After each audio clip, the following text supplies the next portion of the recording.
heavily medicated, heavy with meditating. I think I'm hesitating, still don't know why I be waiting. You gotta get up off your ass if you wanna make some cash. That's a fact, cause this shit don't ever last. I'm holding on the past and I don't know why I do it. Used to think that I was stupid, now they bumping on my new shit. I'm exclusive, you intrusive, only caring by celebrities. Guess that Cupid work it, cause now all these bitches mention me.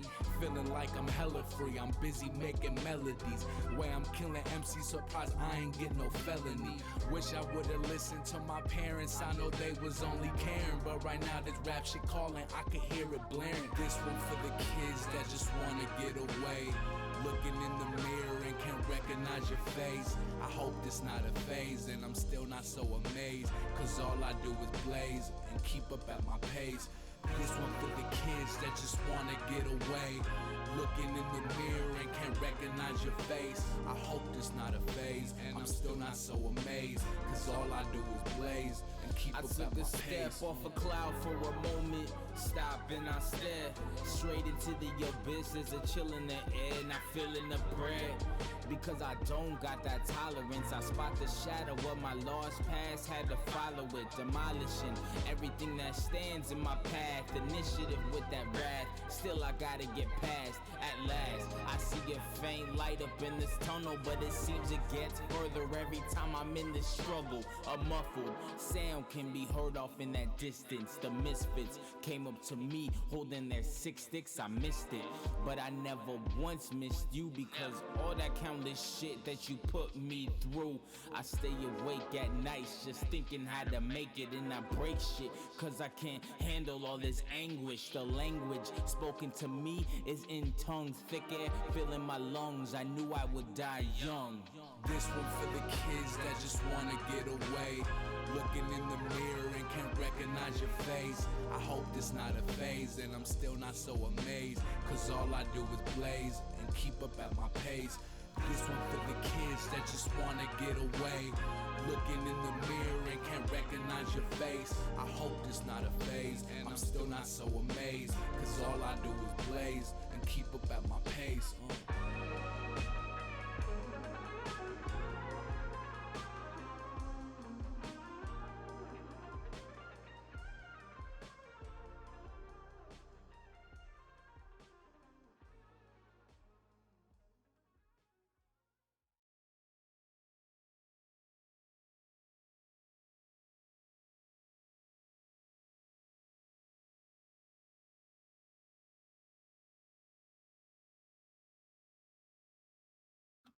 Hey, what's up, everyone?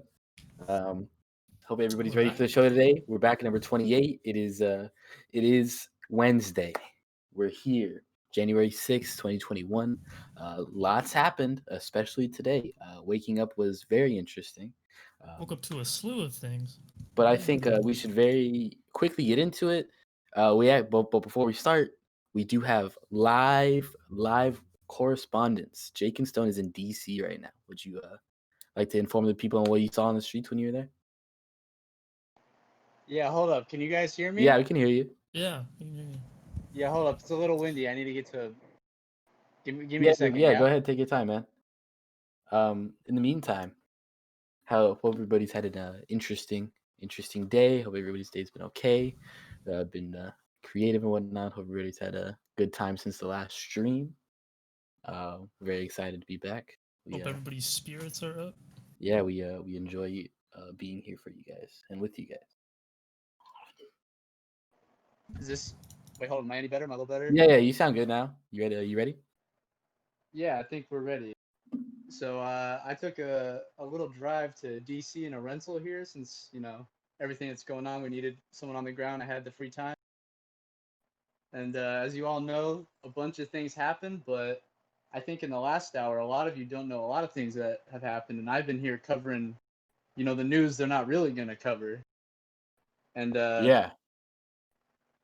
I mean, right now I'm with what some might describe as a group of femboys, as that's what they self-describe as, alt-right femboys. Okay. Alt-right femboys? Yeah, alt-right femboys. There's a couple furries too. Okay. Oh, okay. That's really interesting. Yeah, Really? and I know a lot of people heard about, the person that was shot and, the commotion, the Right. rioters rather coming in, etc. But what we didn't hear a lot about was the individual Senate people and Congress people, whether or not they made it out, right? Well, I have some Mhm. personal reports here that you guys might be interested in. Yeah, go ahead, Go share ahead. them. Yeah. Yeah, for instance, I have credible news from a very credible source that I'm not going to tell you about, but it's very credible. He Okay. said that Senator Tom Cotton is currently stuck in a bathroom stall with shit all over himself. What? Um, Really? That's the there's no situation, toilet paper. There's no toilet paper in Capitol Hill. Wait, also, this is That's- live. Also, reporting in, Kamala Harris, on the way out, on escaping, she arrests a young black male with a 1 gram blunt. Really? Also- Jesus Christ. Yeah, also, I smoked a ketamine lace K2 bowl with the Black Israelites earlier. That was an interesting Oh, experience. wow. I think I saw you in a couple photographs actually. Yeah, the Black Israel started to show up later in the day. Yeah. Everyone's seen reports of the police and the rioters collaborating. But what I've reported on, and not many others have talked about, is they're also shooting dice and playing horseshoe and trading what some might describe as, quote, hoochie magazines. Really? Gucci Did magazine. okay? Like in the like halls Playboy of, level Gucci, like Playboy level Yeah, yeah. Gucci, Like, or what are we like talking? my here? source did not go any further than that. interesting. Interesting. But we can only Interesting. assume it's Playboy-esque type magazines being traded. Mhm. Leo, welcome I- to the stream. We're just we have Jacan live in DC talking about what he's seeing. Glad you're here now. Wait, breaking news. Breaking news, Chuck Schumer has been caught stealing the bagels from the free bagel break room. From he's stealing free bagels. He's stealing the free bagels from the free bagel break room. Is it I mean, considered that's stealing that, if it's free? I mean, that's just ridiculous. Okay. Chuck Schumer thinks it's stealing. Oh, okay. I also have credible reports that Meghan McCain has been seen crying on the steps, saying, "I miss my dad." Oh, Interesting. Meghan And McCain. something I want to bring up that we talked about just off stream. You said you actually saw you saw a video from somebody at the scene. Bernie Sanders was stealing bagels from Chuck Schumer, who stole the bagels.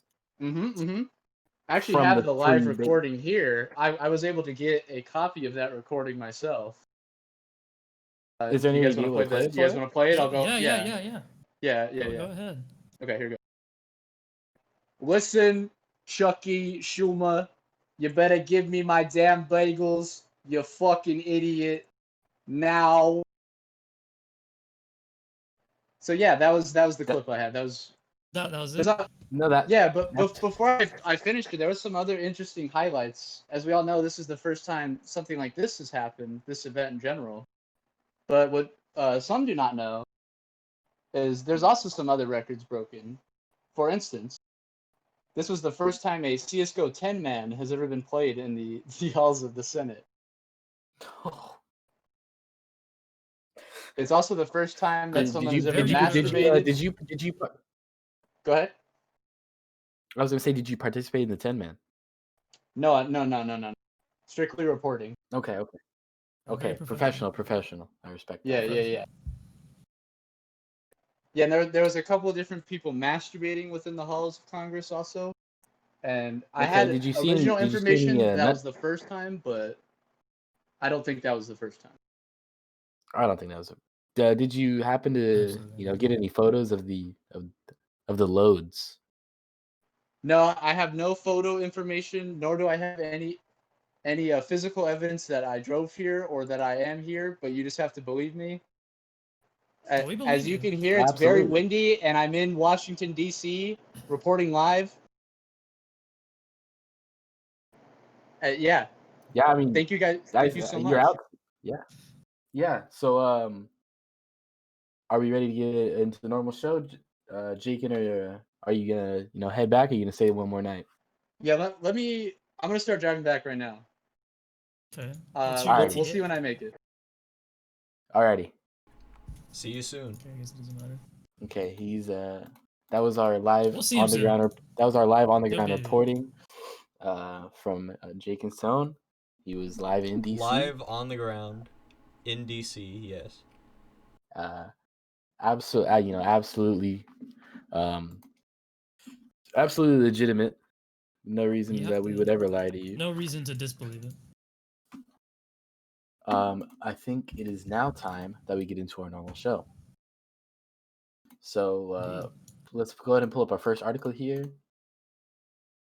from Knock LA. Carlos, you want to go ahead and pull that up for everybody? Hold on, just give me a second here. Yeah, take your time.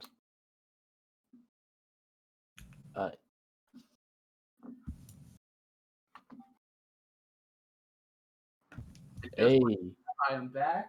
welcome back from Oh, yeah. DC, brother. Welcome back from DC. Let me tell you about Baltimore. Yeah, tell us all about it. No. Did you go down the avenue? I went down the avenue, down the street, and then I made it to Baltimore. I fucking Baltimore. Holy shit. God bless. Yeah, I will never set foot like within a 20 square mile radius of DC. Forget about it. Yeah, fuck that. Not happening. Yeah, welcome to the show, everybody. Yeah. Hope you guys enjoyed that little bit there. The real news. Yeah, absolutely 100% legitimate news. There's no reason we would ever lie. Nope. Absolutely not. Nope, fake. We're not fake news. We're not fake news. We're legitimate. There are people. They're Very not trusted. our people. Not our people. Not our people. Not our people. You gotta get our people in there.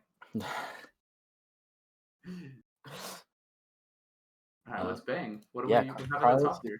Yeah, Carlos is working out a technical bug really quick, but we're going to be talking about the layoffs that are expected to happen and that are happening. Okay, I got it here. Whenever you want to start. Yeah, go ahead and pull it up, brother. Let's get to it. So this piece is from Knock LA. And the headline reads: Vaughn's Pavilions to fire essential workers and replace drivers with independent contractors.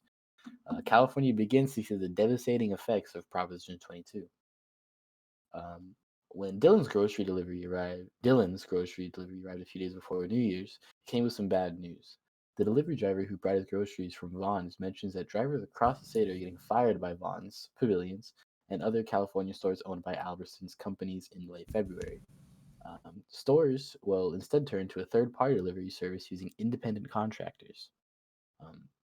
We have a quote here. I was disturbed and disappointed that Vaughn's would eliminate these jobs. I felt like they were the only remaining company that treated delivery drivers ethically, but no longer, said Dylan. After publication, an Albertsons representative sent the following statement. We will transition the portion of our e-commerce operations to third-party logistics providers. She added, while we know that this move will help us create more efficient operation, it wasn't a decision we made lightly or without a great deal of consideration. First of all, which is absolutely bullshit. They absolutely looked at this. They looked at this as a way to not only save money, but increase productivity without raising the wages of any particular workers. They've had their eye on this for a while. They've seen the campaigns. Yep, they were probably putting money into fucking putting money into them. Yeah. Yeah. And then, did you want to say something? I was gonna say, you kind of touched on it a little bit there, but it's like this is of course inextricably tied to fucking Prop 22 because this is what that was set up for. Exactly. Continuing on here, drivers under the Albertsons company's umbrella are employees, while Ralph's delivery is operated by Instacart and Target uses Shipt, a similar app. At Bay Area stores, drivers are unionized and will not be affected by the layoffs. For Southern California shoppers, for now, yeah. For Southern California shoppers, this move leaves them without a grocery store delivery option that treats drivers as employees. Excuse me. Fuck me. Unions are vowing to fight the change, says Jim Arabe, Director of Strategic Campaigns at UCFW5. The only drivers that kept their jobs were the unionized drivers in the Bay Area. All the other drivers in California were laid off because they were non-union. We represent those drivers and they will keep their job, So this is like, before I continue, this is something like, really important to be talked about, like how important unions are to a strong workforce, to a more like a morally right, like an ethical workforce. You need to be able to, democratically decide what happens with the company. And when you have just this asymmetry of power where the employer can do whatever they want and the employees just have to you know live with whatever happens. um yeah, and they can't do anything about it. And a lot of people will say like, the entrepreneur takes the biggest risk in making the company, blah blah blah blah blah. But in reality, it's the workers who take the biggest risk, because one mistake that wasn't voted on by anybody that works at these companies, by the CEO, it could tank the whole company and everybody could lose their jobs. And the CEO, more often than not, just makes out with all the money, and nobody gets to see any of that worked there. They're put on unemployment and they go homeless, etc., etc. So yeah, the real, the real, biggest stake is from the workers. The workers always are taking the most dangerous step when working for a company, because they have no say in what happens. And continuing on here, these layoffs are, unsurprising after the passage of Proposition 22, which gutted workers' protections while making it easier for companies to shift financial burdens onto newly designated independent contractors. In a piece for Knock last year, Keith F. Ebro predicted this exact outcome in the opening paragraph. Contrary to the company's deceptive ad campaign and intimidating messages to their workers, Prop 22 does not preserve driver flexibility or save drivers from politicians. What Prop 22 does do is change current laws so that companies can shift their costs to the driver and diminish or remove the driver's rights, protections, and benefits. Prop 22 will also block drivers' ability to organize so they can't collectively bargain a contract. In addition, the proposition will block local governments from writing or enforcing protections for drivers. So, I mean, this is like literally just bottom of the barrel scumbag shit written into this piece Send of us back to legislation. the Stone Age. Exactly. does. We're losing. This is a loophole that makes us lose basic labor protections that we've had for decades and decades. It's just a loophole to Go get back to past some that shit. good old serfdom, Yeah, because that worked out so well. I think that's why us and others really made such an effort to amplify how bad Prop 22 was too. Because look at now, they're hauling out whole unions that we thought that are huge unions. They're like grocery driver unions. Mm-hmm. It's like in one swoop, they were able Yeah, to get them exactly. basically. The most money spent lobbying for a piece of California proposition in all of its history. Yeah. There was a Yeah, lot and in the here fine you print see that why. nobody knew as well. Yeah, exactly, because this was so important for corporations to get past, so they can just further excel us in that hyper capitalist fantasy. It made me think of another connection to how a lot of companies are also able to run their own PR firms on the products that they release. So if you have an issue with, like a company's products, you usually have to go through that company in some way, which is a little ironic, to say the least. Then, Especially once you're big enough to fully dominate a market with only one or two other competitors at most. And I'll go ahead and get back into it here. The only surprise is the speed at which Albertsons reversed course on its commitments to workers. This move comes after nearly a year of celebrating grocery store workers for feeding communities. Earlier this year, Albertsons Company's president and CEO Vivek Sankaran said that the company was taking care of our team. Albertsons companies are working to ensure that every member of our team who faces a crisis can have a peace of mind that will help them get through it. Which is, just complete bullshit. And right after they said that, they immediately stabbed thousands of workers right in their fucking backs and left them with absolutely nothing. And continuing on here, Albertsons was happy to reap public goodwill during this pandemic, but once Prop 22 gave the company the option of replacing workers with lower paid contractors, they jumped at the opportunity. Employees received notice during the holidays that their employment would end 1 month into the new year. Early in the pandemic, union members demanded hazard pay, additional medical leave, and employee protections during the pandemic. In March, Safeway Northern California grocery workers reached an agreement providing these additional benefits. When workers collectivize and come together and strike and are a unit and are militant in that we will not work until we get what we need, the companies will fold because they need the workers to generate their profit. And this is this is something that we talk about all the fucking time. Like this, it's so important that we increase unionization rates here in the states, and just really try to bring back what the labor force, or bring the labor force to what it could be. And then I'm going to go ahead and continue on here. Labor and management were able to cooperate in April, requesting that grocery workers be designated as first responders. In an April joint statement, Sankaran and United Food and Commercial Workers International Union President Mark Perrone wrote, "This joint action is an example of how all Americans must work together to protect everyone working on the front lines. This includes associates at our nation's grocery stores who are providing communities with the essential food and supplies needed to weather this public health crisis." Negotiations in October turned contentious as members of the Teamsters issued a notice of potential strike due to rising healthcare costs. Lou Villavazzo, who chairs the bargaining effort, told the Orange County Register that employees have been bargaining in bad faith. We've had over 18 bargaining sessions with them, and we provided our economic proposal, but no response. Organized labor made the differences for drivers in the Bay Area, who will remain as employees for now. But without the power of a union, Southern California drivers lack the organizational structure through which to fight back. Many, myself, the writer included, turned to Vons and Albertson stores for their groceries. Knowing that drivers were employed with benefits, unionized drivers offered a clear alternative to the hellscape of gig economy apps like Instacart.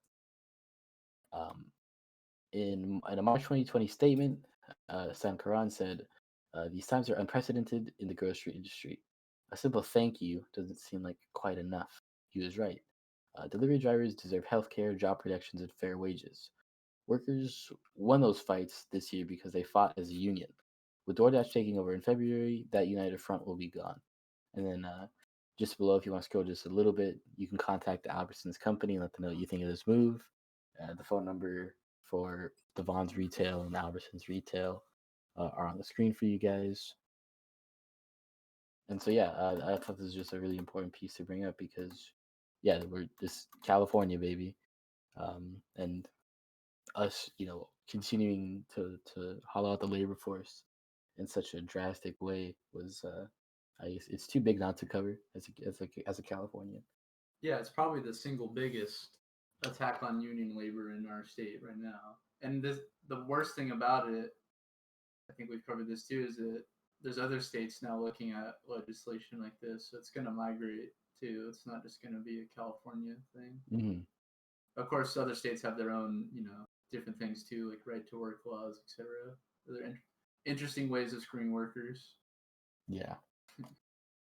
But yeah, it is important. It's like almost like the employers have collective bargaining rights. Right. Yeah, they've all come together. They realize what they need to do. Yeah, and we even know people who work in these unions, and I keep Yep. forgetting, and I want to know their take on it. I want to know what they think of it as well. I just haven't really got around to it. Yeah, I thought that piece was big, so I went ahead and linked it. Continuing on with the topic of protests, we have an update from the protests happening in India. If you want to know the start of the story, you can go on our YouTube page and check out our YouTube. And the archive is called 3.3% of the world population is on strike. So yeah, just go to our YouTube, just type in Spoop Podcast, and you can find it, and you can get more backstory to what's going on in India. Thank you, Michael. We have this piece from the Hindustan Times. A farmers' protest highlights mega waterproof tent installed at Singhu border as thirds continue amid rain. And so this is just an update. Came out, just not too long ago. And it's just, talking about what's going on. starting off, thousands of farmers protesting New Delhi against the center's 3 farm laws have decided to postpone their tractor march by a day as sporadic rain hampered their plans to stage a protest. The tractor march, now scheduled to be held on January 7th, which will be, while we're like later today, while we're sleeping, they will be conducting this. So we'll have an update probably on Sunday. Um, is a glimpse of how farmers are planning to intensify their protests after the government on January 4th refused to repeal the laws. We will take out tractor march at 4 borders of Delhi, including eastern and western peripheral. This will be a trailer for what lies ahead on January 26th. As you know, that the government has held 7 formal rounds of talks with the farmers on January 4th. Swaraj India's Yogendra Yadav, who has joined the protest, said. 7 months have passed when the ordinance was brought and later made into law. We are demanding the repeal of these laws. The only option left is to intensify our protests. During one of the largest strikes in decades witnessed by India, the farmers are demanding the repeal of 3 contentious laws. The laws essentially change the way India's farmers do business by creating free markets as opposed to a network of decades-old government marketplaces allowing traders to stockpile essential commodities for future sales and laying down a national framework for contract farming.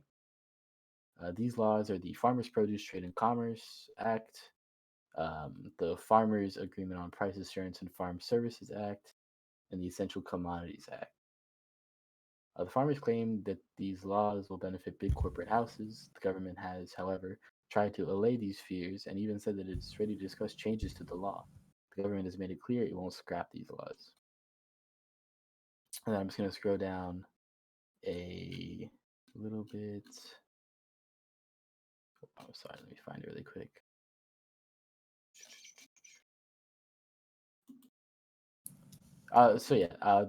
I can't find it right now, but yeah, the rest of the article is just, little bits and highlights. You can check it out. And then I have another piece to tag onto this.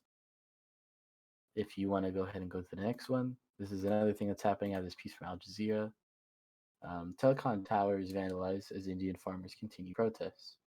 More than 1,500 towers attacked in Punjab state as anger grows against companies which are seen as beneficiaries to the new farm laws. More than 1,500 telephone towers have been vandalized in northern India state of Punjab, where farmers have taken the lead in an increasingly angry campaign against government agricultural reforms, officials said. The action came as tens of thousands of farmers marked more than a month of protests on main roads leading into the capital, New Delhi, against new farm bills passed in September.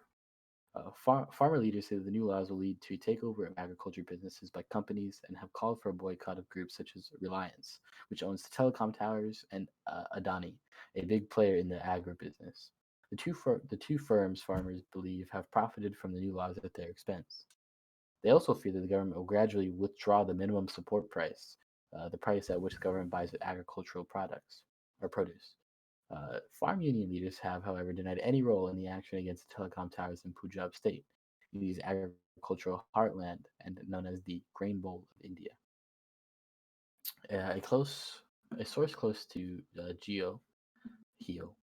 Reliance's mobile phone enterprise said more than 1,400 towers had been vandalized up to Sunday. The telecoms industry official said at least 150 more were damaged on Monday. Videos showing Jio's employees being chased from towers have been widely shared on social media. The Office of Punjab Chief Minister Amarinder Singh said that more than 1,500 communications masts have been damaged or their power supply cut off in the past few days. Excuse me. The use of violence could alienate the protesters from the masses, which can be detrimental to the interests of the farming community, Singh said in a statement. Next section, boycott calls heated. Reliance, which is owned by Asia's richest person, Mukesh Ambani, has not commented on the vandalism, but mobile phone services have affected in Punjab, which has 9,000 towers in all. So 1,500 towers out of 9,000. That's a big it's a big chunk. Protesters have also blockaded one of Punjab's biggest cooking oil depots, owned by Adani subsidiary Fortune, in the Punjab city of Amritsar. Devinder Singh, a farmer who took part in the protests in Amritsar on Monday, told AFP News agency the boycott calls were being increasingly followed. We are with our farmer brothers who are posting at the Delhi border. We appealed to the people who boycott Jio and Adani. People have heard us. Many people have cut their heel connections, he said. Farmers have taken over several kilometers of key roads leading into New Delhi, demanding that the government repeal the new laws, but the government of Prime Minister Narendra Modi insisted they are aimed at bringing investment in the moribund agriculture sector beset by low productivity. So yeah, like I really wanted to update everybody on what's going on in India because it's increasingly stirring up, and it's really cool to see the protesters are not backing down, regardless of what Modi says, regardless of the amount of talks it'll take. They're not going to quit until they get their goal, and they're immediately talking about how they are going to continue to intensify. More people are joining them, and obviously solidarity with the protesters of India. Yeah. Yeah, if you want to know what to do about Prop 22, this is not to say it's obviously different, but it's their Prop 22. It's privatization. Mm-hmm. They're fighting the class war. Yeah. And it's not going to be easy. We've been covering, there's been Indian protests before we started covering them, obviously, but we started covering them when they got big around the last couple months. And look, they're still fighting, still a little progress. It feels like the government's still acting like they're willing to change these laws, but they're not willing to, not put them in general. So yeah, and you heard their reasoning. They said low productivity, so let's let these corporations come in and up the productivity. Yeah, that's the reason. It's just like the Prop 22, right? That's the only reason. It's for drivers' rights. Yeah, ridiculous. Yeah. And really quick before we move on, rest in peace, PogChamp. Oh yeah, we no longer have PogChamp. Absolutely rest in peace, PogChamp. It's too violent. That's what they said, right? It was too violent. Is there any word that it's banned like forever, or is it like? They're just, I don't know. I think it's just banned for now, but it's so weird that come on, it's we're Pog. too deep. Yeah. Yeah. That's like trying to ban Pepe now. Yeah, it's not possible. You can't get rid of Pepe. Yo, don't get so lost in the fucking Gamergate area. Terrorist organization. It's the violence. Apparently, we also can't get rid of Cardboard Minty from the settings for some reason. Did he just pop up? He keeps coming back, even though I delete him every time. He's like Herobrine in Minecraft. They say they keep removing him. 3 screens of this one. Yeah, but every time I do that, he just keeps returning. Is Michael the real Michael, or is Cardboard Michael the real Michael? No, I'm not the real one. Michael's You're not the real one? Let me go! I'm not the real one. Speaking of that, maybe we need to replace PogChamp with something else. Yeah. Since we have that one space. Open. Yeah. Just make our own PogChamp. Do you want to move on to our last one before the break? Yeah, let's do it. Yeah. Jake, and I was wondering, I'll read it if you don't want to, but are you interested in taking this one? Yeah, I can read it. Yeah. Cool, yeah.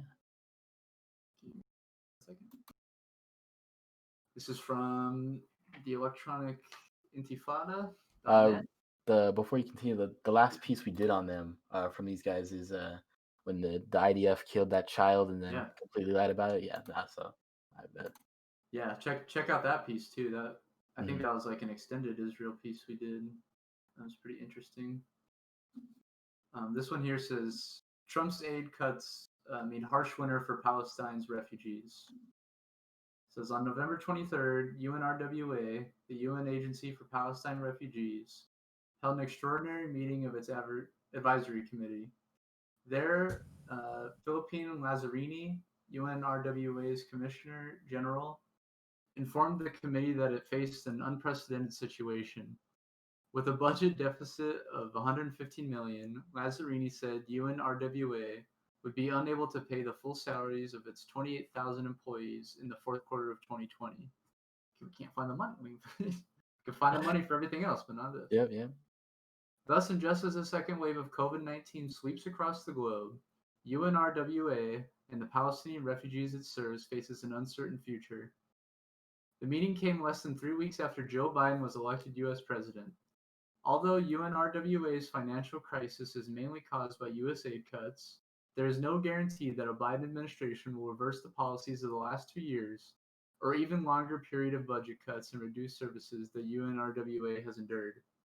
And yeah, just to add to that, like, yeah, I don't see anything changing. No, This- exactly. And this is this is something that only even if it's just indirectly, it just continues to tie our relationship to Israel, as Yeah. the United States absolutely supporting everything Israel does, and is even aiding, besides giving them weapons and whatnot, aiding in another way of hurting Palestinians.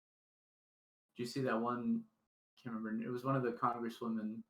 She's right next to Rashida Tlaib's office, and she's all proud. She's like, I put a gigantic Israel flag outside my office next to Rashida Tlaib. It's like, epic owned. I put another country's flag outside of mine to trigger you. It's like, Yeah, for they're just children. jocked on apartheid state. Yeah, right. They're like, oh, they're killing brown people. We like to do that. Development. That's what it really means. They go on here. It says in August 2018, President Donald Trump announced that the U.S. would cut all financial assistance to UNRWA, which had stood at nearly $365 million annually, or more than a third of the agency's total budget. The U.S. had been the agency's largest donor, and the move created a severe financial crisis as contributions from the Arab Gulf states and European countries were also reduced. To cover its expenses, the agency this year had to secure a loan of $20 million from the United Nations Central Emergency Response Fund. Mark Lowcock, what a name. It's Low cost. Jim Hydick. Mark Lowcock, the UN's emergency relief coordinator, stated that this is the last loan that will be made to UNRWA. UNRWA provides services to nearly 5.7 million Palestinian refugees in Jordan, Syria, Lebanon, and the occupied West Bank and Gaza. The COVID-19 pandemic has amplified the impact of UNRWA's funding crisis and left Palestinian refugees vulnerable to hunger, poverty, and disease. And here's something that I'm thinking right now, and just off the side, like, it's very funny, and this will continue with Joe Biden as well as it has under Trump and under Obama too, is all the aid that actually helps people internationally, we're going to continue to cut. Meanwhile, it's not like, and Trump uses this rhetoric all the time, like we have to withdraw money from NATO, etc. But meanwhile, we're spending tons of new money to build up international arms on Russia's border.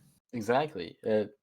When the funds, international funds go to helping people, they're like, okay, we need to cut it because that's a waste of money. And countries need to deal with it by themselves. But then we'll increase the aid we give to Israel. We'll use money for to do coup attempts with aid, like in Venezuela. To do coup attempts. Yeah, like we're always ready to waste resources on imperialism and strengthening the U.S. empire by sucking out natural resources from other countries. But we won't use it to make sure Palestinians have meals, have jobs, can get paid. We won't use it to make sure, we won't use it to rebuild Africa, a continent which all colonial powers absolutely fucking destroyed. Yeah, they'll never do anything like that. That's ridiculous. It's all about more military, more military. And sadly, because like the military culture we grew up in, a lot of people just don't see a problem with that.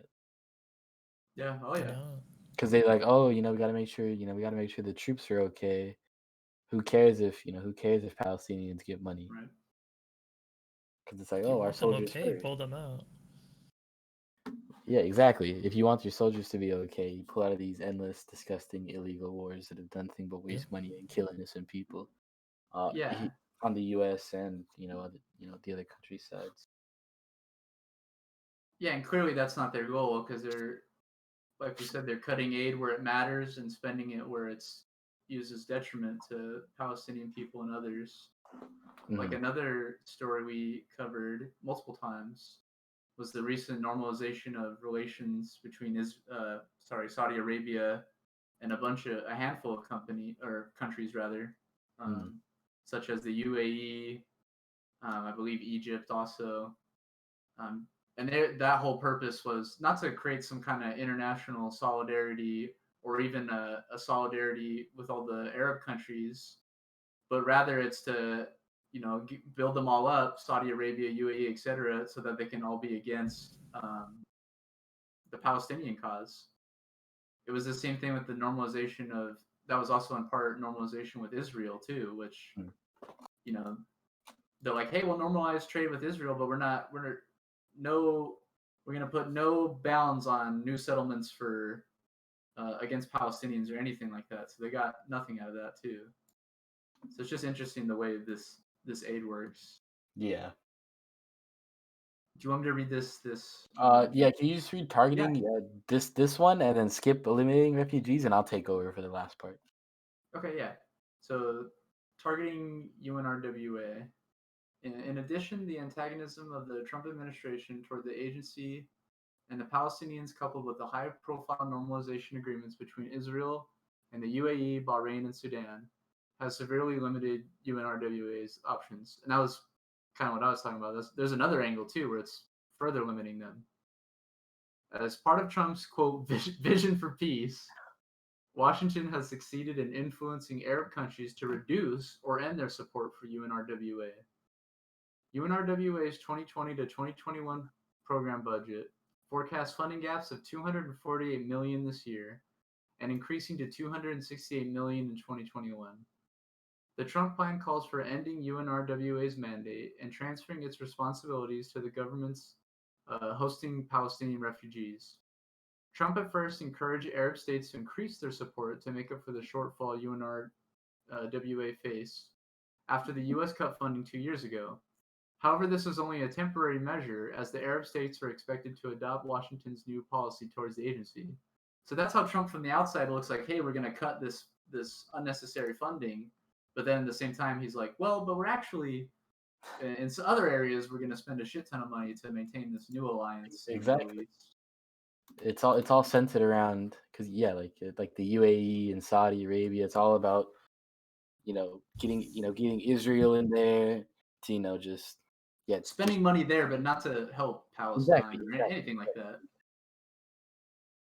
Saudi Arabia and the UAE largely complied with Trump's demands. In 2018, Saudi Arabia contributed almost $160 million to UNRWA to help with the shortfall after Trump's decision. However, it cut its support to $49.5 million the following year, which was roughly $3.5 million less than it donated in 2017. To date this year, Saudi Arabia has donated $26 million, including $1 million for UNRWA's COVID-19 Emergency Relief Fund. Even though the UAE currently chairs UNRWA's advisory committee, it has limited its support to $1 million so far this year. Other wealthy Arab Gulf states have only provided limited funding, including $8 million from Qatar and slightly more than $430,000 from Oman. Kuwait has not provided any support to date this year. Last year, the U.S. and Israel attempted to limit the renewal of UNRWA's mandate to only 1 year. They also tried to pass proposals to redefine and revoke refugee status from the children and grandchildren of Palestinian refugees from the 1948 Nakba, when a majority of Palestinians were dispossessed and displaced during the creation of Israel. Yeah, that specific event, like trying to limit children and grandchildren of that refugee status, that's like 80 or 90% of all Palestinians or something. Yep. So that's ridiculous. You might as well just say the 1967. Anyone that was alive during the 1967 war is no longer has refugee status. Like, it's just as dumb as saying that. Yeah, it's insane. And then I want to skip down to the last section here called impossible conditions, because it goes into a little bit of stuff about Joe Biden.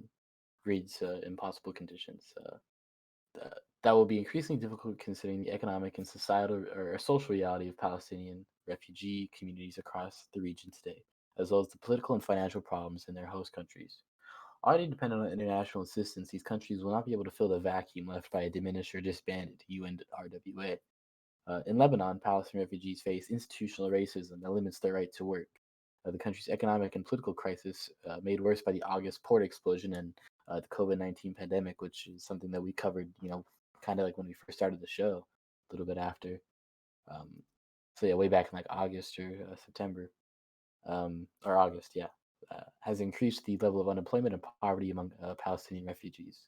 In Gaza, nearly 3/4 of its 2 million inhabitants are refugees, and all have been under the Israeli siege for more than 13 years. Palestinians in Gaza suffer from food insecurity and inadequate electricity and water supplies. Moreover, a COVID-19 outbreak threatens the already crumbling health system with total collapse. Meanwhile, in Syria, the Palestinian refugee community is yet to rebuild from the country's civil war.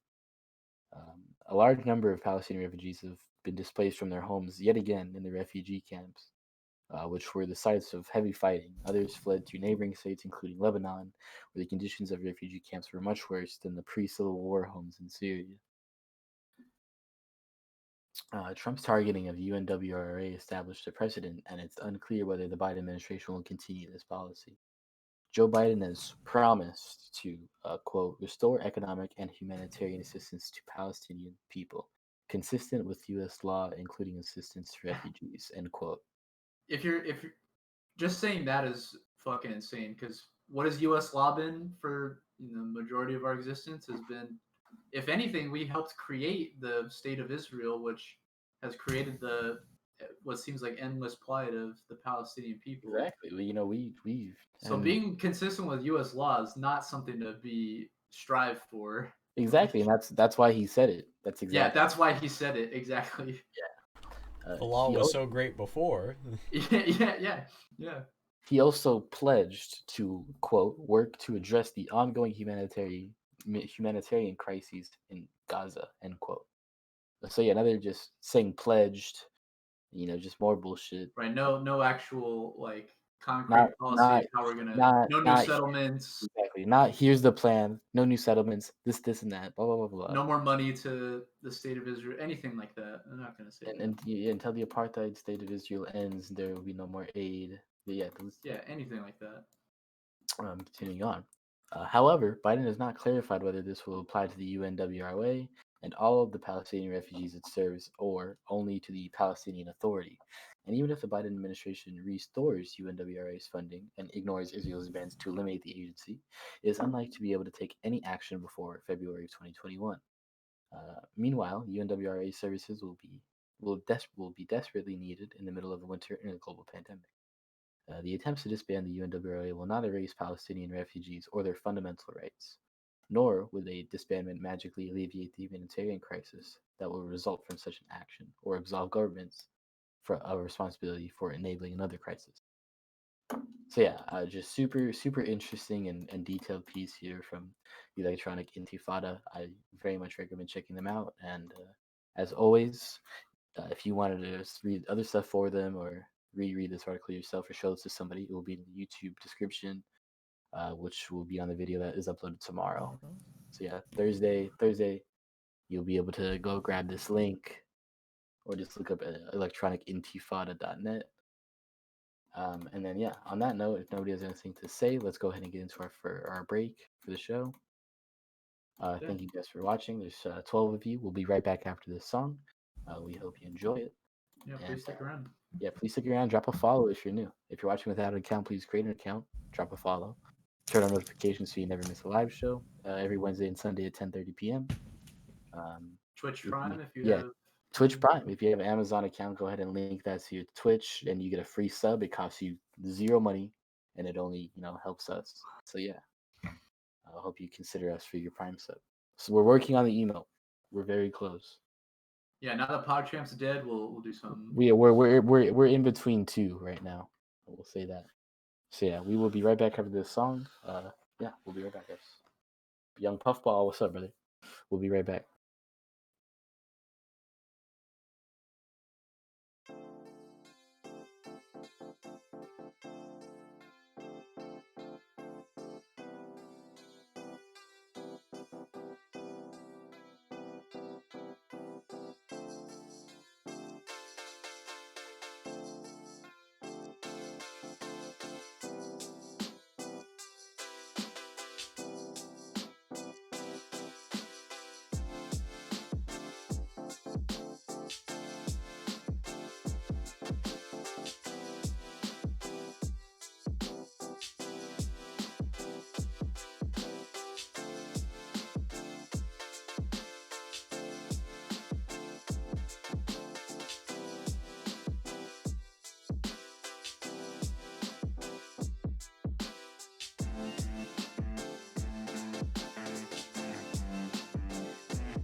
Spoop. Let's go. Welcome Welcome back. back. Welcome back, everyone. Everyone's having a good night. Yeah. Hope you guys enjoyed your stay here at the show. So far, hope you guys enjoyed that little bit. If you guys were here at the beginning, that was a good one. Some excellent live coverage. Yeah. Yeah, DC's a hellhole. Truly incredible journalism. Right, cutting edge. Yeah. Better than Thank you. MSNBC. More truthful, that's for sure. Honestly, yeah. Oh yeah. Certainly There's more definitely original. options. Yeah. More entertaining. Fun entertainment.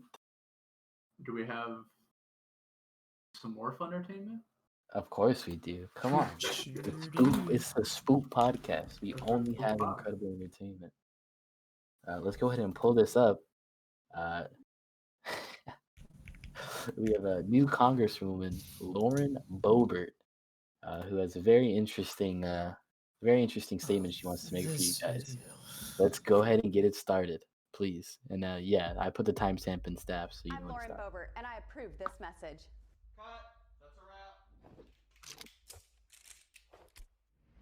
Why did she have an unloaded gun at a stet?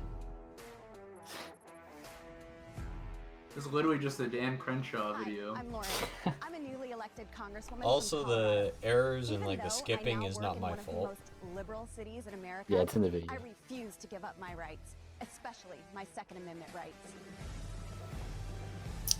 I see what you mean. Yep. I will carry my I will cock to carry my firearm Congress. in I will DC stroke my and cock in in Congress. This caused outrage from Democrats and the media. Why?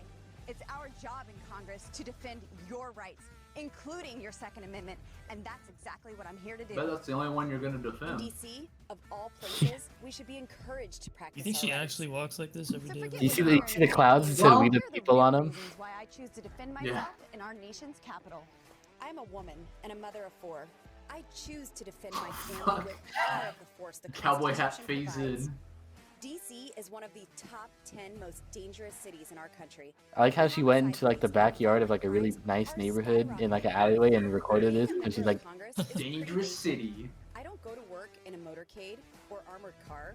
I don't get police escorts everywhere I go. Really? Tell us I more. walk to my office every morning by "Wait, myself. watch this part." You Watch don't. this As a part. 5-foot-tall, 100-pound woman, I choose to protect myself legally because She's like, "I am walk my to work best alone every day. I'm 5 feet, 100 pounds," and then shows where her gun is. I take 11th and 5th Avenue at this this time. Our lives.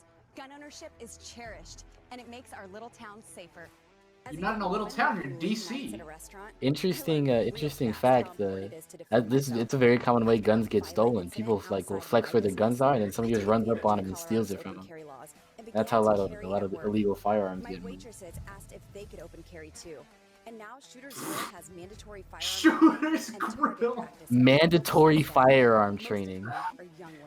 You cannot Educated, work here. law-abiding gun owners Can are I the get a safest brisket people and in some America fries? to be around. So when anyone comes Educated, to law-abiding limit the rights citizen, and safety gun of my owners are the family, safest I'll people tell to you be exactly around. what this bond Okay, thinks. dude. I told you the machine was broken. No, you're not. I have 4 children and 5 foot 0, 100 This is the pounds. third time you asked for ketchup, She you fuck. really is. Yeah, 5 look, foot look. 0? And then she says, "I Oh my can't defend God. myself with a fist."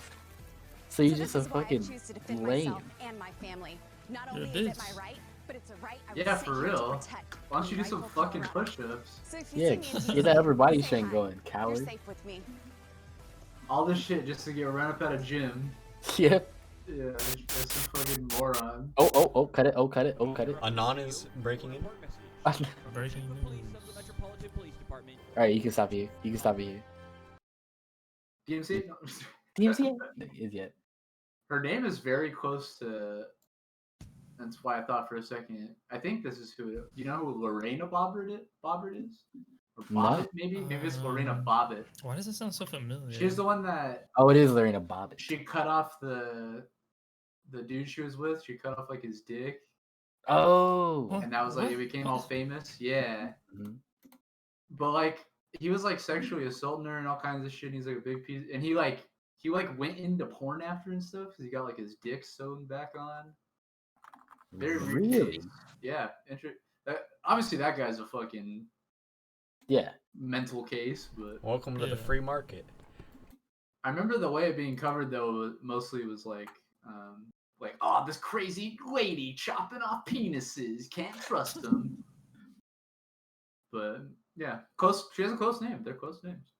Oh, I just got a fucking meat bar now because. Puffball says brisket with a 45 on the side. It's a good one. God. But yeah, I thought that was fucking hilarious, and I wanted to share that with this wonderful. Yeah, that was funny. That shit's fucking gold. It's So just yeah, funny how she's like trying to act all hard and shit. Just hard, yeah. Yeah. Just playing to these her constituents. yeah, Mhm.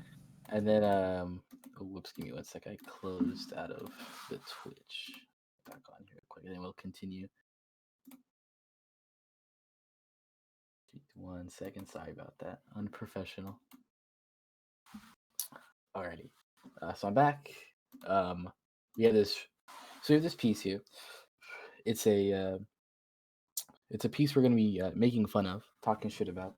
It's from the New York Post. Absolutely, very important.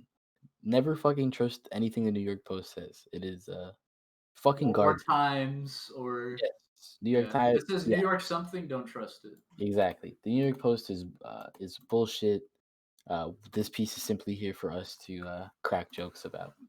Yes, fuck the New York Post. I'll say that really quickly. So, Carlos, do you want to go ahead and pull it up and we can get started? Cool. So, let's read the title first. Whole Foods CEO condemns socialism as trickle-up poverty. John Mackey, my boss.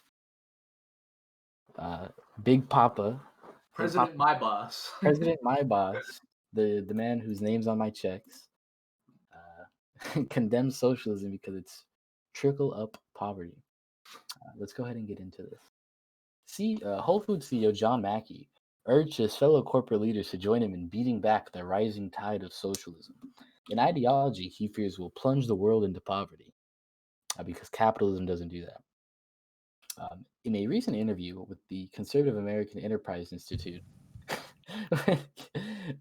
Mackey said business bosses need to more aggressively push back against progressives' increasingly popular critiques of capitalism, a system he called the greatest thing humanity's ever created. Yeah, not like penicillin or anything like that. No, free market, laissez-faire capitalism. Well, he'd argue that's all a result of That capitalism. was created, yeah, of course. Yeah. Jonas Salk, he didn't, he wasn't able to find his research through the billions raised through essentially socialism. Yep. I mean, they would have never found penicillin if it wasn't through yeah. Well, yeah, that's another tangent. Yeah, but yeah, I get what you mean. Yeah, all true medical breakthroughs have been because of socialized medicine. Exactly, through public Public research, public funding. Yeah. public fundings of either public or private institutions, by the way. So no matter what that money's coming from. Yeah, either way. As for the business world's culture needs to change, the grocery tycoon replied, "It needs to evolve. Otherwise, the socialists are going to take over. That's how I see it, and that's the path to poverty." They talk about trickle down wealth, but socialism is trickle up poverty. He said, it just impoverishes everything, which is obviously bullshit and ridiculous claim. Salk was polio, but Yeah, I forget the other guy.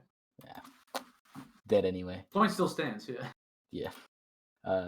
Quote, "We've told a bad narrative, and we've let the enemies of business and the enemies of capitalism put out a narrative about us that's wrong.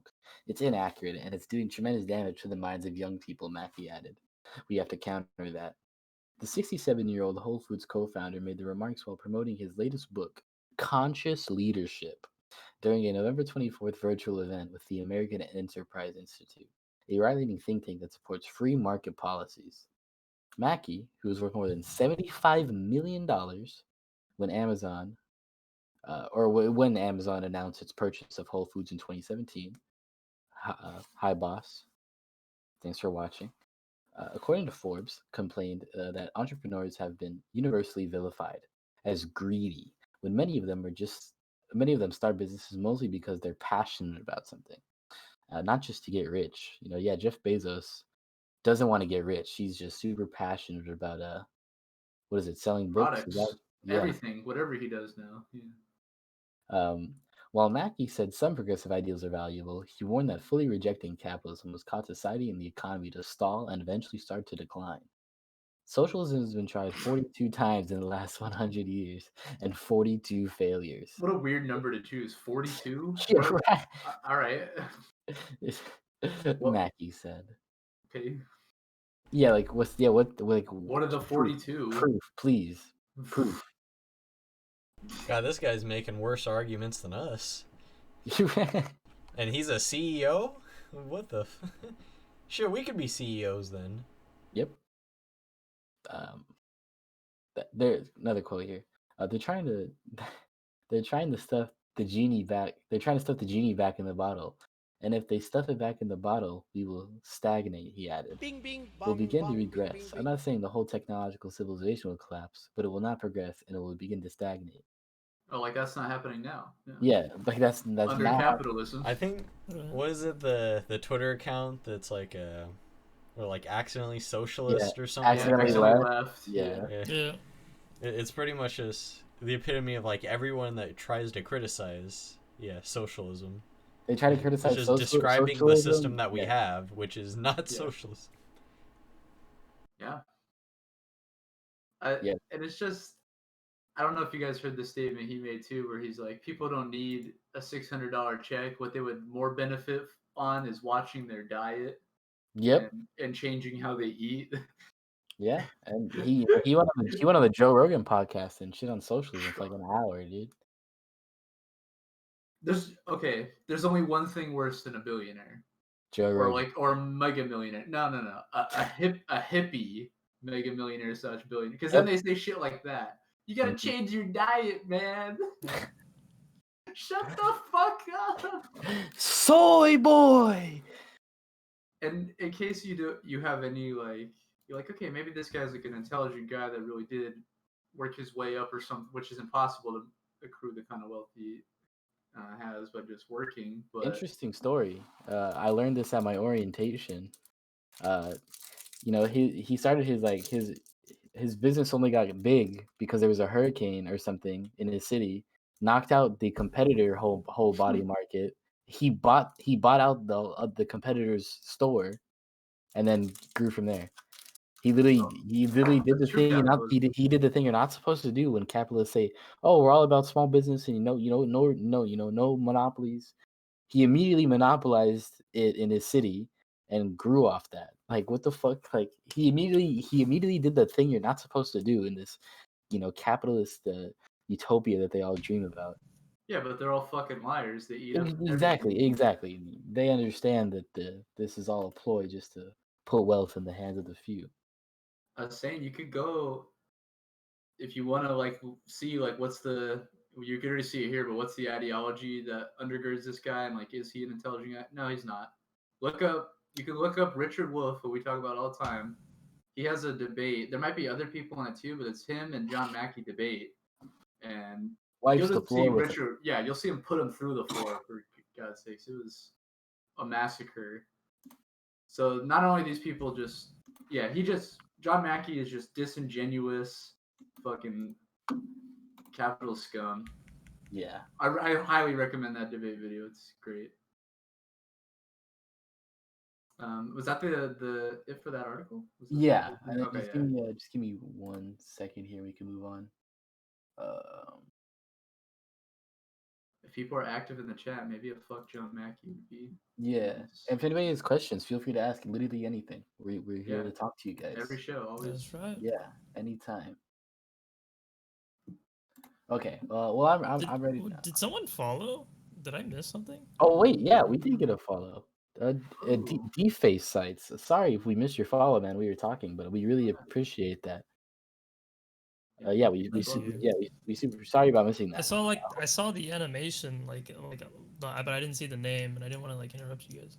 Oh yeah, but yeah, we super appreciate the follow if you're still here. Sorry about missing that. We'll try not to miss anybody else if anybody else wants to follow. So yeah, going into this next piece, it's something that I wanted to not get in too deeply about because we discussed similar topics before. Um, we have this tweet here from AJ Plus. If you want to go ahead and pull that up on the screen,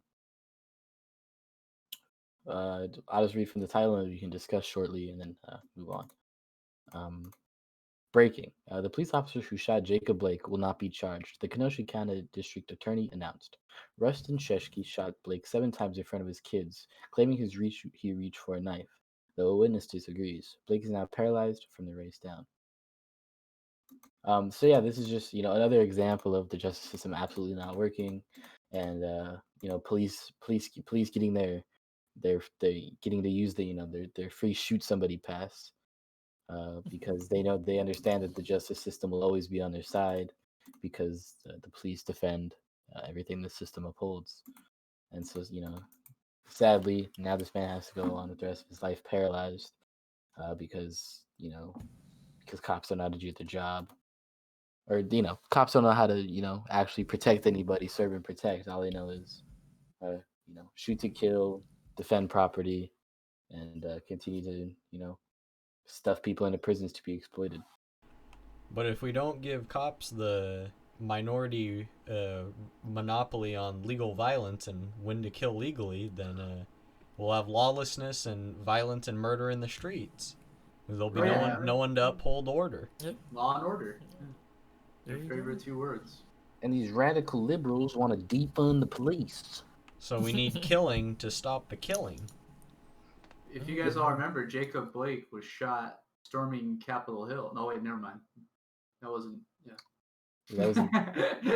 Actually, that happened to not him, and nobody today, other than one person actually that did. That one dumbass, stupid idiot. Rest in peace, bozo. That's what you get, fucking LARPing dumbass. Got. You see the video where it's like Nancy Pelosi describing the story. Yeah, Soldier Boy. I was shooting. Bop, bop, bop. I pulled the mask off. I saw who it was. Shot him again. Pop. Soldier Boy is fucking hilarious. But on a serious note, like not just both that event and this here with the Jacob Blake, but at the same time you have, I think it was today or yesterday, you have Kyle Rittenhouse is now pleading not guilty, which of course was going to happen. But so you see that too. There's just all these. And last show we covered, or last show, the show before we covered, Tamir Rice's killers just got off. Yeah. Tamir Rice was a young black child who was murdered for having a toy gun at a playground in an open carry state. Yeah, and even the caller, the caller aired caution and said it's probably a toy. He looks like a kid. But yeah, it's just continuous, it's continual proof that the justice system is completely broken. Yeah, failed critically, is completely broken, and absolutely needs to be completely broken down and reconstructed and reformed, along with our police system. We definitely need to abolish the way we do policing now and replace it with a much better system that focuses on, catching the few criminals that do slip through the cracks of a robust mental health system, healthcare system. Everybody has access to, housing and a job and healthcare and whatnot. There obviously needs to be some form of investigative body for the people that do slip through the cracks. But yeah, it shouldn't go, hunting in communities to pull people out like it's currently happening.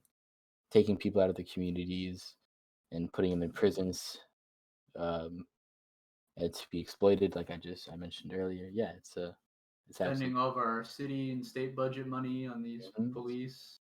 Absolutely wasting funds in local budgets. Yeah, there was a. Oh, go ahead, Carlos. There was a. I remember. I can't remember if it was a lawyer or attorney for the police or something, but he was speaking on behalf of one of these cases. Yeah, that was recently decided that they wouldn't press charges, and he said that the issue at hand was, was there enough evidence to prove that the officer did not act in self-defense? Those were like the exact words that he said.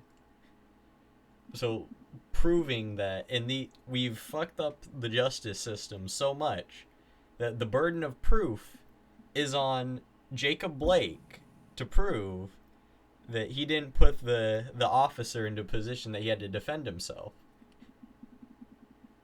So the guy, which is just putting up the just victim. putting it against the word. Yeah, it's just whatever the cop's word is law, basically. If he says he had a knife, that's the truth.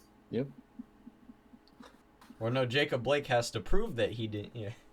Yeah, he has to prove that that's not the truth, and as long as good luck. And also in situations like, with Breonna Taylor, police they were on a no-knock warrant and didn't have or no-knock raid, and they didn't have body cams. And when SWAT arrived on scene after, they turned off their body cams to discuss what happened. I was just about to bring that up. Like, they manipulate the footage that they had, or they don't even have the footage in general. Show it. Yeah, that's true. Yeah. And then we have a question here in chat from Young Puffball. He says, in regards to the rioting and the blatant racism that's happening in this country, how bad do you think things are going to get before they start getting better? That's a broad question, but I like it.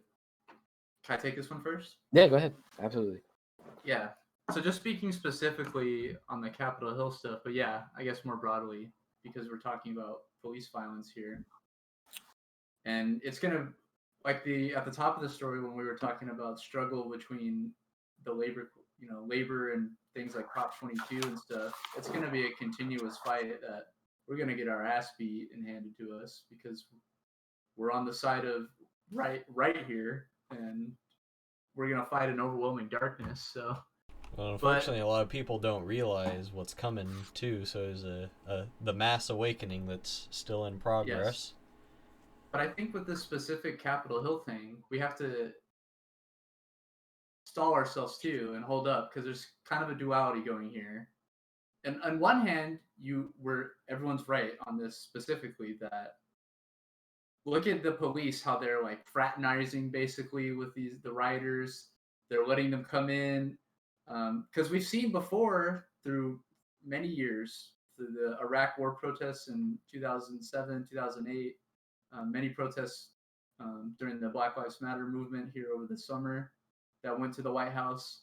They spared no expense cracking down on them and shooting at them. Exactly. And just a quick number, not to interrupt you, but over 14,000 people are arrested during the George Floyd protests versus not a single in this situation. Right.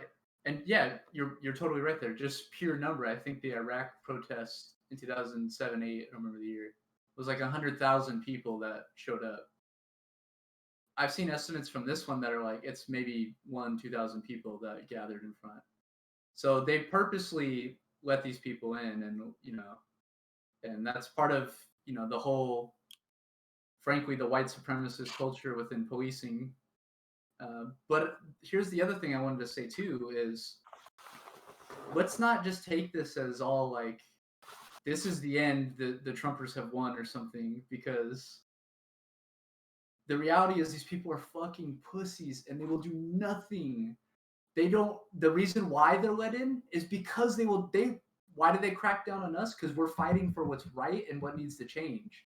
These fucking assholes that just have nothing else to do except carry a Walmart gun into the fucking, to go there, like, they're being let in because they're not a threat.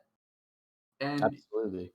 And it's the same thing with, like, it's not going to be some like fascist turn where Trump is somehow going to be, steal the election results within the next, whatever it is, 15, 20 days. Like, Joe Biden's going to become fucking president. Now, does that mean we don't have a general slide towards fascism as we've seen? No. Like, does that not mean rather? No, I think that still is going to happen. And these events show that. But this doesn't mean these people are not really down with the cause. Like, the Black Lives Matter protests were in the summer. We were really fighting for something, defunding millions and across the country billions of dollars from police departments and stuff like that. These people that are going in there now, they threaten established power zip. So yeah, that was about the only real like demand that was even kind of talked about during the George Floyd protests. Because there was the early on, like, the reform the police, like, process. There was, like, the 10 steps. but like no one really was talking about that. So then like the best talking point became defund the police, which obviously the elites used as a good scapegoat to act like they have no idea what's going on. And defund the police means that like you have like nothing, that nothing exists. When it does though, because to be fair with that 10-step thing too, like a lot of those things were like, we're gonna ban chokeholds, like that's already banned in I think in the city, if not state of New York. It was banned. It was banned where he was murdered. Where Eric Garner, was Eric murdered. Garner, So it's like he was these murdered. incremental changes don't do anything. What's going to change? Taking actual money out of these departments, and that's why, as Carlos said, they immediately started spearing us. They immediately made it like it's some position that we just take because we don't know anything. Exactly. And that's a roundabout way of saying there is possibility for change, and that things aren't maybe as bad as they seem, and with every volatile moment is a possibility for something to happen. Yeah, but it's important to remember to never get comfortable. Yeah, absolutely. And just realize that, we're up against, they're letting these fucking white supremacists just storm the Capitol buildings, etc. We're going to be up against way more fucking arms and resistance, but we're still there. Yeah, of course. And I just want to say, like, beautifully put what you said earlier. And yeah, and I guess my take on the question is I guess in a way, yeah, like it's definitely gonna get worse. But I feel like I don't know. I don't know. I have good feelings. Like materially, there's no question Oh, it's going to yeah. get worse. Oh, yeah, Capitalism and is I going to just continue to decline. Yeah, no, definitely. And I just feel with with us having literally like you can parallel what's going on a lot to like what's happening with Obama, and like we have a supermajority again. The Democrats do. So I feel like now we have like a really good opportunity as the left to not necessarily put pressure on Biden. I don't think you can put pressure on Biden. He's not going to fold. But what I think what's important is building a left coalition around the failures of Biden. Really bringing people into the coalitions because we're pointing out the failures of Biden. And I just feel like we have a solid 4 years ahead of us. I feel for organizing as the American left. And yeah, I get a good feeling when I think about what can happen with the political atmosphere in the future, especially with all the great leftist organizations that are popping up left and right. And Especially here in Oxnard. especially here in Oxnard, yeah, the local organizing is super important. Just from reporters I follow on Twitter and stuff, it's happening everywhere. Like yeah, and I have good feeling about what's to come. Yeah, I have high hopes that things will get better in the future. I mean, we're already like progressing towards this like notation of, like you said, like the organizations from the left and many like even not necessarily news outlets, but like people like us who want to vote or not vote, Right, small media. spread a message like what we're doing. Like look how far Medicare for All's come. Oh yeah. Like look at where it was when we were kids in middle school and high school, and look at where it is now. Look how far we've come on such an important issue for our human rights. Right, but both hands, it's like we have more people in this country than ever before that support Medicare for all, and on the other hand, the only kind of power that we did have, these progressives in the House, They sadly folded. they voted for Nancy Pelosi and just gave all their leverage away so that we don't get something like Medicare for all. So I mean, for sure, there's definitely still division in this country, and I feel like. And what's really important is we I think, or my personal philosophy is we should participate in the system, but work on the side to fix it. I think less Republicans is better, more Democrats, even though it's there. Okay, I'll put this a little easier. Republicans are psychopaths. Democrats are Republicans, meaning that they're the right party. They're sociopaths. And Republicans are literal psychopaths. So I would rather have, I guess, in this situation, blue dog Democrats than psychopaths. Even though I understand the issues with blue dog Democrats. I just think on the few issues that they're better, it is important. But obviously, replace it with progressives and also mass organize a working coalition to put power or to put pressure on our elected representatives. I think as you're saying too, now that we have the supermajority, and as Trump moves out, and this is a point Carlos has made a couple times too, where he's like, Trump is the ultimate brain breaker. Like, it just makes people completely lose it. Yeah, I mean, it changed the entire political atmosphere. Yeah, so at least now with Biden, perhaps, and I have another point to this, like, at least once he's in and Trump's out of the way, like, we can actually start fighting and going fucking hard on Biden. Exactly. A lot of people have been waiting. We're not waiting. We've been doing it way before. We knew he was president, and the second we knew. Yeah, but we realized the opportunity. Well, and we realized there's going to be more people that they can only focus on Trump right now for some reason. Exactly. But the danger of that is too, and I think with this Capitol Hill thing, I don't think that when Trump's gone, they're going to stop.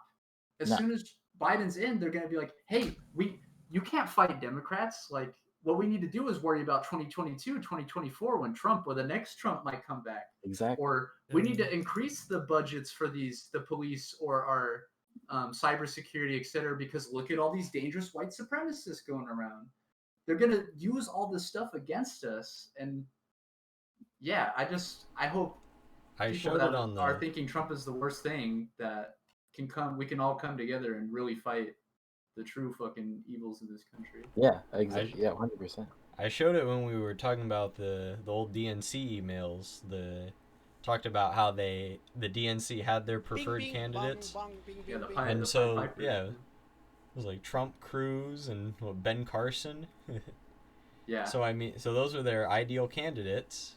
So this is their ideal situation. Yep.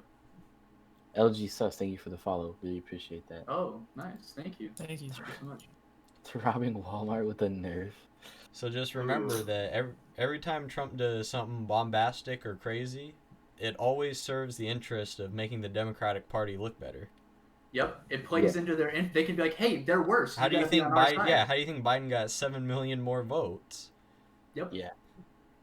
And don't expect those games to stop when Trump's gone, and he will be, because that's going to happen. But don't expect them to not still use that argument against us for the next 4 years. And we need to be vehement, not on just being like, "Hey, you're in power now, fuckface," and you got. The Democrats have all the levers of power. There's no excuse. If we don't get Medicare for all, tuition-free college in the next 4 years, like. And that's exactly what I was saying, like how it's similar to the Obama years, but it's similar to the Obama years in that we have the supermajority, but now we have this new shift in the Overton window. We have this new left, this more militant left, and I think we're going to make great strides under the supermajority. We're just more damaged too. We saw all the hope and change that Obama promised and then did nothing. And now we're approaching a very similar moment. And yeah, you're right. The mindset of people, I hope, has changed. And it has. Look, 80% of people are for Medicare for all these issues. Even 40% of Republicans. Yeah, so it's an unlosable battle, but the Democrats sadly are too, sucked up by corporate money to actually do what we need. So don't defend these people. Don't defend politicians unless they're doing exactly what you want. You don't compromise with them. Exactly. You can understand why they might compromise, but you don't have to accept it. Yeah. And then exactly. Another question that is already kind of tied into what we've been talking about, but Puffball asks again. Speaking of these next 4 years, what are the hopes for Biden and Harris?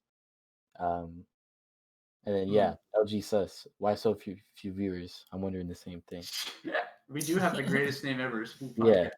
Tell the homies about us. It's true. Overall, sad. I think with the Biden Harris question is the same thing to me. I think they're our opposition. We need to be realistic about that, and we need to realize that they're leveraging how shitty the right is in order to make an argument of why we can't have anything good.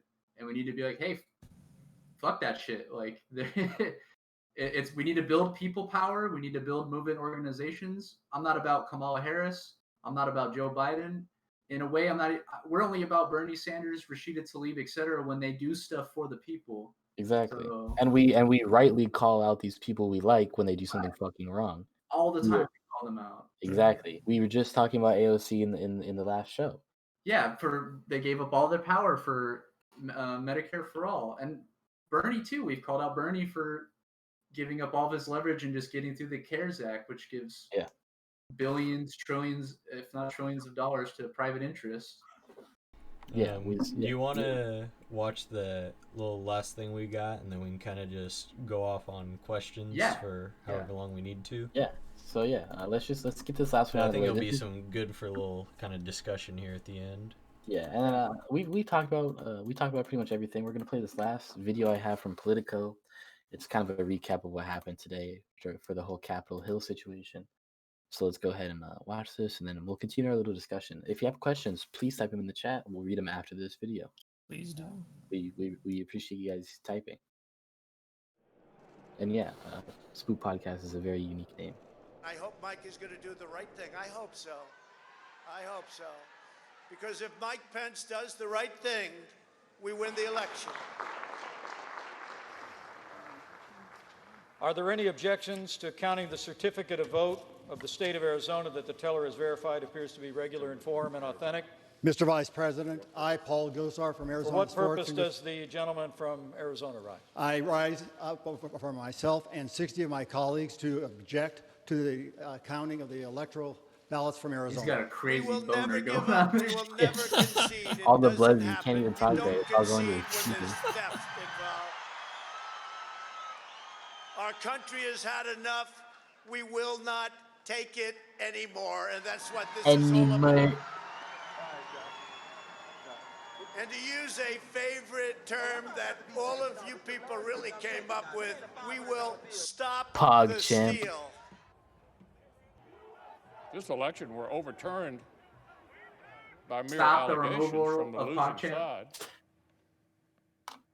Our democracy would enter a death spiral. And this is why they want to get rid of the voters, GOP. simply telling the voters, go jump in a lake. The fact that you have deep concerns is of no moment to us. And there's Ted Cruz jumping on that jeopardizes, political wave of wanting to get rid of the GOP. legitimacy of this and We know how bad he wants to be president. Bing, bing, bong, bong. Fucking bike comes.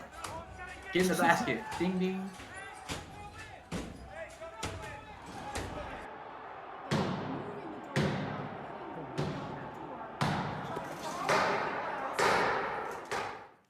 Pause. Protesters are in the building. Thank you. Without objection, the chair declares the House in recess pursuant to Clause 12B of Rule 1. Look at that guy's beer belly, bro. Let's go. These are some real Americans.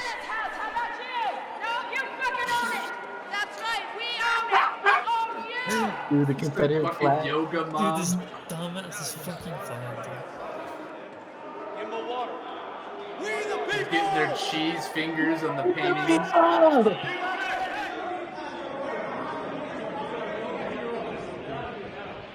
Yep. Yep.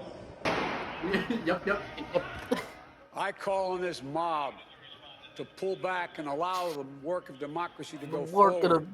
Jack. Listen, Said fat. before in different contexts.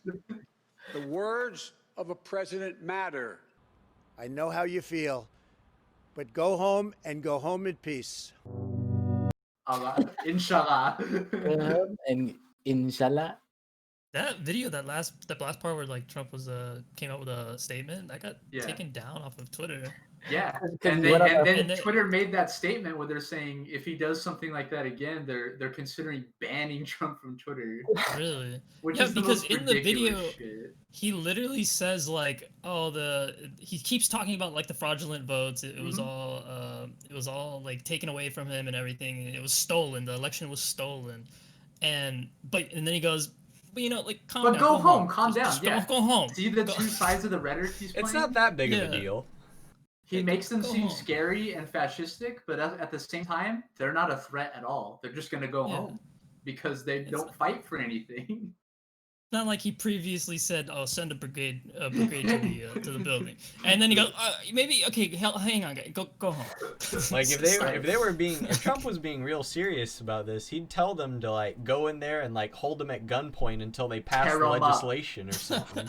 But like they didn't do that. They occupied, they did a little damage, stole some stuff, set off some tear gas. They create the narrative. Got into little gunfights amongst themselves, but I don't think they killed any politicians. Yeah, nope. And this is another thing that's very funny too, and I don't want to see any of this shit, is people fucking stroking off Mitch McConnell or Mitt Romney for saying that this election is fine. Remember all the bad shit that they have done just because they do one thing and this is not a good thing. This is just a thing that's gonna happen no matter what because the empire has to continue. And this is something that I wanted to bring up a little bit earlier is we're seeing a real split in the right between this establishment type, just how kind of like we see with the Democratic Party. We had this shift where all the Trumpers and the Q types, the fuck decorum politicians are really capturing that far right base, and then you have the establishment, the old voters who are like, we want that like classic '90s politician, won't say any bad words, points like this. Like a real, genuine, we want Bill Clinton 4.0. Exactly, and we're seeing a real split in the right because the whole Trump situation. I think with them too, that is disingenuous though in a way because at least our left is people power that's promoting the left. No, absolutely, it's not a good thing at all that there's a split. It's more people becoming more psychotic and more dangerous. And even more, it's like look at Ted Cruz. Yeah, and it's bad to do a comparison like I did. No, but it's right though because there is a split, but they're just playing it to like Ted Cruz plays one side of that fuck decorum, but when it's beneficial to him, he plays the establishment Republican. Exactly, which is what he's doing right now with the whole election results. He's playing that at establishment base and being like, he'll switch off whenever it's convenient. Exactly. Yeah, so it's a lot like the Tea Party because the Tea Party's real and it focused on issues like anti-abortion, etc. But as we know, the Tea Party was funded by billions of dollars of Koch brother money, so it's because they serve their purposeful agenda. Manipulation. Yes. Yeah, and that's why they go after them. It just drives the wedge deeper, but nothing's going to change because it's all funded by this. Exactly. That's how they're not an actual threat. Yes. Yeah. Because it's all faux created anyway. Which is why you can appoint Amy Coney Barrett because she'll dangle the abortion issue, but never do anything about it because she wants that establishment money. Right. And the real thing she does is she gives corporate giveaways in the Supreme Court. She's super corporatist. What they really want. Exactly. That's the one thing they probably all have in common. Yes. Yeah, that is the one thing they all have in common. That's why they're all there. As far as the Capitol Hill stuff, I think my thoughts. I think we hit it on the nail there. Our thoughts are out there. Yeah, we pretty much said everything we wanted about to. I know what they did was supposed to be an intimidation, right? But I don't see how this could have benefited them in any way. Right. If anything, this just made it a lot worse in their favor, which is like, what are you doing? Like, I mean, they kind of got lucky that like they caught him with their pants down, basically. Listen, there was like no way of stopping them. All four of us plus the entire Twitch chat could take on that whole protest, just us. Nothing but hands. Yeah. All 15 of you guys watching and us 4 could take on that whole protest, just us. Just nothing. We just run circles around them. Exactly. The amount of beer belly I saw in that just short 2-minute clip, we got that shit easy. You even see once they get in there, like how they're walking gingerly and they're like having a blast. It looks like they're on a fucking. It's like one of those tourist things. Like they're not breaking in there. This is and the first let's vacation. Go, let's get at them. They're following the guideline, like the velvet. Yeah, they're going through the taking pictures. Oh, look at that! And now, if you look to your left, you have Nancy Pelosi's bathroom. Do you see the guy that went in her office and stole a letter and took a picture outside with her letter? I heard they were going like door to door, opening each door in every hallway, going like, "Where the fuck are they? Where are they?" And they're like, Where are the looking for like Democrats? a room, and then like, what do you? And then Where- they eventually find the room. But I where's- mean, it's just It's just that Zizek clip. Where are the Marxists? Where are the Marxists? You open the door and it's just Chris Christie eating a slop off his desk. Oh, wrong one. Where are the Marxists? And yeah, puffball. That's exactly haymakers left and right, bro. They're catching all the fades. I say a lot of these people, yeah, they're so down on their luck, like they need something to fight for, and that was the whole thing that Trump capitalized on, is a lot of people suffering in this country, and that they need like a movement to get behind. But unfortunately, on the left, there's nothing really there, and a lot of them already coming from that conservative-leaning Republican background just kind of latch onto that side to begin with anyway, which created the lane that Trump was able to ride to the White House and get enough people to show up for this. Yeah, and we can't discount that, because there is suffering that created the Trump campaign, the Trump movement as we know it. You look at the way like they reacted to like going into the Capitol. It's like this is like the first vacation they've had in like decades. They're all them and their fat little. They're just kids tourists, basically. yeah, they're just tourists. Yeah. many of them even They took flew out souvenirs, from other states. Wow. To get there. Right. Yeah, I saw like Michigan for Trump flying up there and stuff. Yeah. Right. It's so dumb. I thought the best comparison, honestly, was people instantly like, hey, this is what Venezuela feels like. Like when they had that picture of that guy that had like a goat skin or something on, and he was in the he was standing at the podium.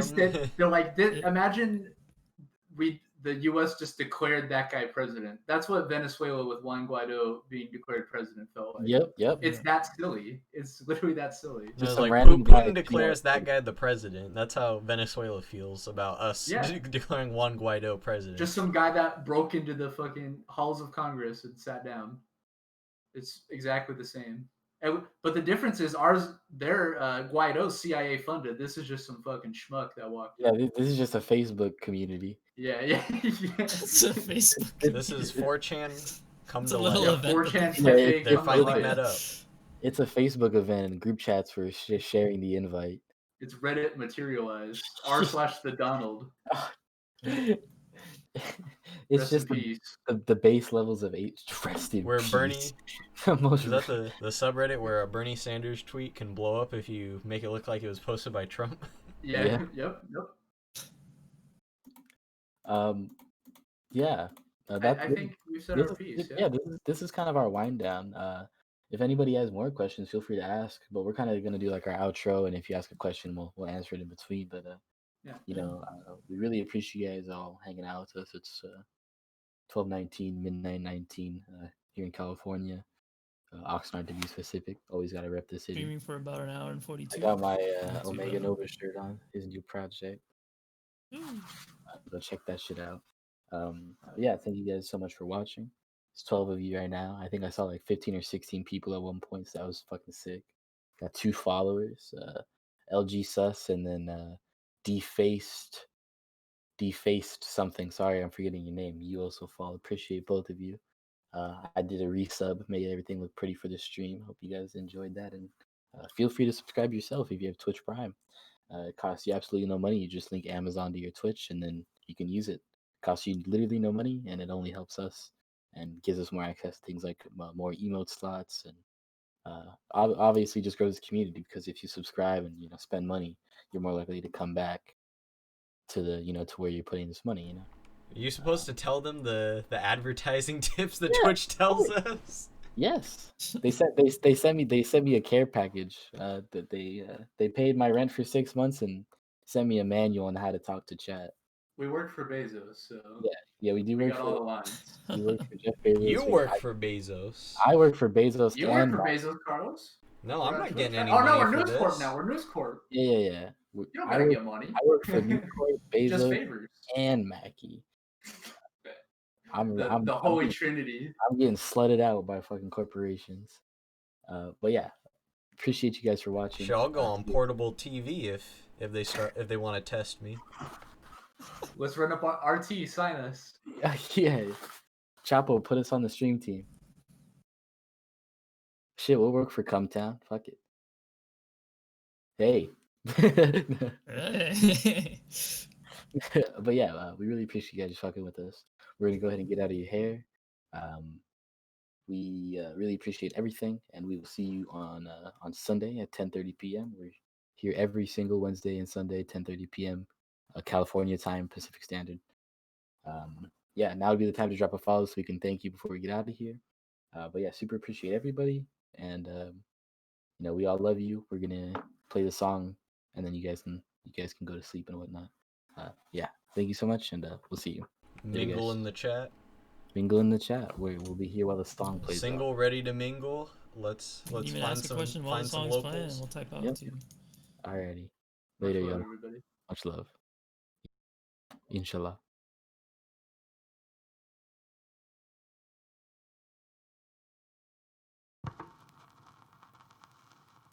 Hey, yo.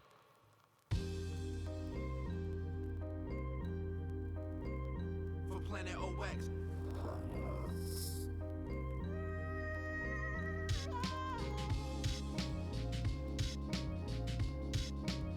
Soulful music.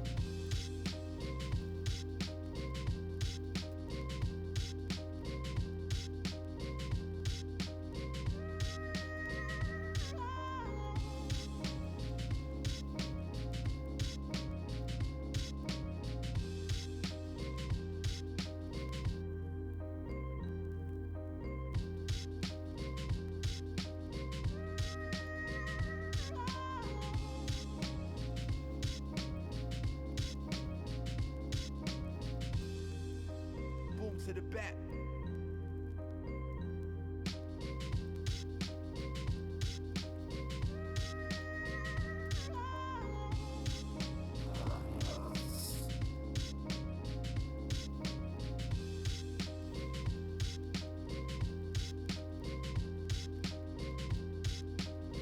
With that real raw shit.